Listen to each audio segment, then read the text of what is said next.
My name is Sandor Ellix Katz. This is my book, Wild Fermentation. And today I'm going to show you how easy it is to make sauerkraut at home. Sauerkraut has traditionally been used as a means of preserving cabbage and other vegetables. In addition to preserving the vegetables, it actually enhances the nutritional value of them. It makes them more digestible, it makes them extremely delicious, and it populates them with living bacteria that go on to live in our digestive system and enable us to effectively digest all of the other food that we eat. It's really easy to make. Essentially, it is just chopping vegetables, adding a little bit of salt, stuffing them in a jar, and waiting. Here's what you'll need. You'll need some vegetables to make it out of. Usually people use cabbage among the vegetables, but you can augment that with anything else you like. Here we'll use some carrots, an onion, and some garlic. Usually people make it with salt. You'll need a cutting board for chopping the vegetables, a knife for chopping the vegetables. If you like, you can use a grater. You'll need some sort of a fermentation vessel. It could be any jar that you find in your kitchen, or if you have access to one, it could be a beautiful ceramic crock like this. And the one other thing you'll need is a bowl to put the vegetables in as you chop them up. So let's get started. So the first thing that you need to do is chop the vegetables.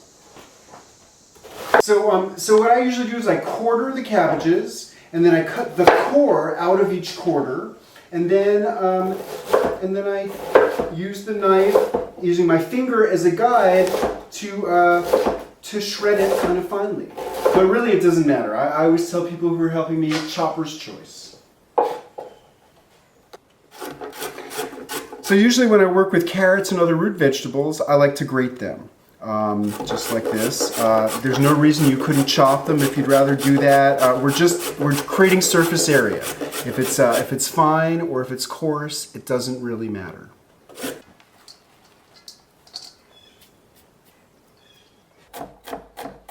I peel the garlic, then I chop it. As I chop the vegetables, I lightly sprinkle salt. The key is sprinkling the salt lightly, because at the end we'll mix it all together and taste it, and let taste be our guide. I love to use some red cabbage. It makes a bright pink sauerkraut, and personally I love bright colored food, and I think that the colors actually bring different nutrients into the food. So don't be afraid of bright colors.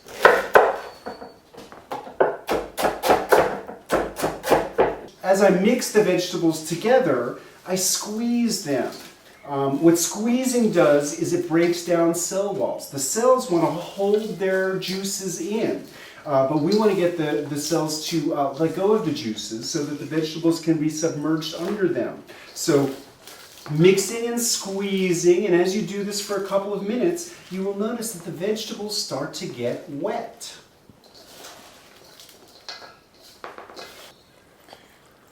Once the juices have come out of the vegetables, then it's time to pack the vegetables into a vessel. Probably the easiest vessel that everybody has in their home is a glass jar. What I like to work with, and if you have one of these, a ceramic crock, they work really great. Materials to avoid are metal, because both salts and acids corrode metal. And also plastic. Even food-grade plastic has chemicals that can leach out of it, especially over time. Now I'm going to stuff it into the jar. Just keep pressing. Can you see how the liquid is rising up as we press down? That's what we're looking for. Is we need for the brine to submerge the vegetables. Okay, there we have it. We have our vegetables well submerged under liquid. This is what we're looking for. A few additional points to remember.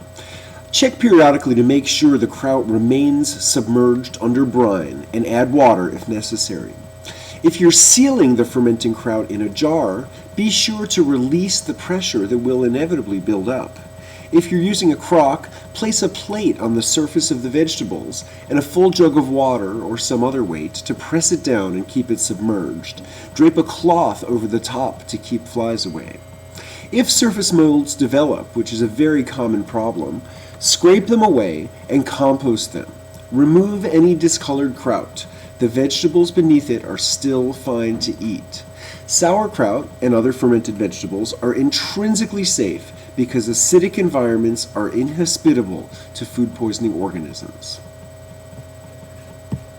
The big question that comes up for people is, how long do you ferment it? And I can't tell you exactly how long you should ferment it for. What I would recommend is that you taste it at regular intervals. Try some after a few days, try some a few days later, and that way you can find how long you like to ferment your vegetables. I hope that you feel empowered now to try doing this yourself and become part of the fermentation revival. You can find additional resources on my website, which is wildfermentation.com, and also in my book, which is Wild Fermentation, the Flavor, Nutrition, and Craft of Live Culture Foods. I'm Sandor Ellix Katz, and thank you for joining us.